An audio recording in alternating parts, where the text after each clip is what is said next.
Hi friends, ఆద్య మంచి plan చేస్తుంది. Mummy నేను పాల ప్యాకెట్ తీసుకొస్తా షాప్కి వెళ్ళి అనగానే వాళ్ళ మమ్మీ సరే వెళ్ళు కానీ జాగ్రత్త అని అంటుంది. ఓకే మమ్మీ అనుకుంటూ మెల్లిగా షాప్కి వెళ్తుంది.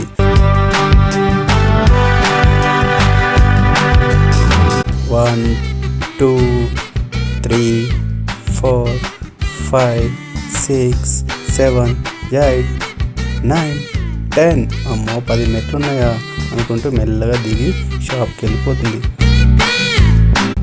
అయ్యో ఏంటి రోడ్డు మీద వాటర్ ఉన్నాయి, నైట్ వర్షం పడింది అయింది. నైట్ పడుకొని లేచేసరికి ఫుల్ వర్షం పడినట్టుంది, ఏందో ఏమో అలా అనుకుంటూ మెల్లిగా షాప్కి వెళ్ళిపోతూ ఉంటుంది పాటలు పాడుకుంటూ. సరే అలా నడుచుకుంటూ వెళ్ళి షాప్ దగ్గరికి వెళ్ళిపోతుంది. షాప్ దగ్గర అంకుల్ చూసి ఈ అంకుల్ ఏంటి ఎప్పుడు ఇక్కడే ఉంటాడు అనుకుంటుంది. సరే అని చెప్పి పాల ప్యాకెట్ కోసం అని షాప్ అంకుల్ దగ్గరికి వెళ్ళిపోతుంది.